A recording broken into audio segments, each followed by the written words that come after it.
Le dioxine et furane sont des groupes de composés chimiquement liés qui sont des polluants environnementaux.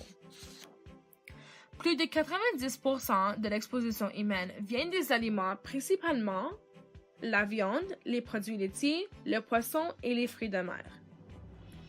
Les dioxines sont hautement toxiques et peuvent causer des problèmes de reproduction et de développement, endommager le système immunitaire, interférer avec les hormones et également causer le cancer. Une fois que les dioxines pénètrent dans l'organisme, elles durent longtemps en raison de leur stabilité chimique et de leur capacité à être absorbées par les tissus adipeux où elles sont ensuite stockées dans l'organisme. Dans l'environnement, les dioxines ont tendance à s'accumuler dans la chaîne alimentaire. Les dioxines sont principalement des sous-produits de processus industriels, mais peuvent également résulter de processus naturels tels que les éruptions volcaniques et les incendies de forêt.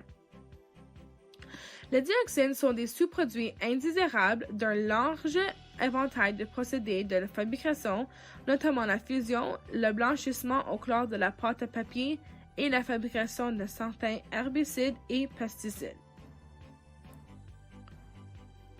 Le niveau le plus élevé de ce composé se trouve dans certains sols, sédiments et aliments, notamment les produits laitiers, la viande, le poisson et les fruits de mer.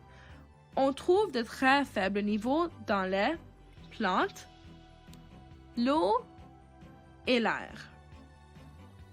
Le fœtus en développement est le plus sensible à l'exposition à la dioxine. Les nouveau-nés dont le système organique se développe rapidement peuvent également être plus vulnérables à certains effets. Certaines personnes ou certains groupes de personnes peuvent être exposés à des niveaux plus élevés de dioxine en raison de leur régime alimentaire, comme les gros consommateurs de poissons dans certaines parties du monde ou de leur profession et sur des sites de déchets dangereux. La plus grande source de dioxine et de furane au Canada est la combustion à grande échelle de déchets municipaux et médicaux. Autres principales sources comprennent la production de fer et d'acier, brûler des ordures ménagères, en particulier le plastique, la combustion du carburant, y compris le diesel et carburant à des fins agricoles et chauffage domestique, la combustion du bois, surtout si le bois a été traité chimiquement, la production d'électricité et fumée de tabac. Préparez la viande et le poisson de manière à minimiser votre exposition en éliminant le gras visible des aliments.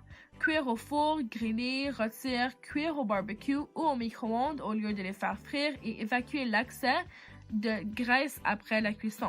Ne fumez pas et éloignez le plus possible de votre famille de la fumée secondaire.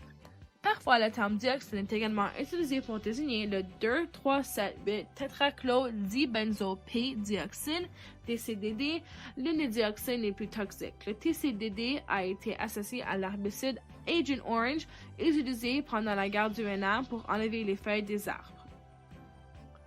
Des niveaux d'exposition élevés sur une courte période peuvent entraîner la chloracné. Il s'agit d'une maladie grave de la peau avec des lésions ressemblant à de l'acné, principalement sur le visage et le haut du corps.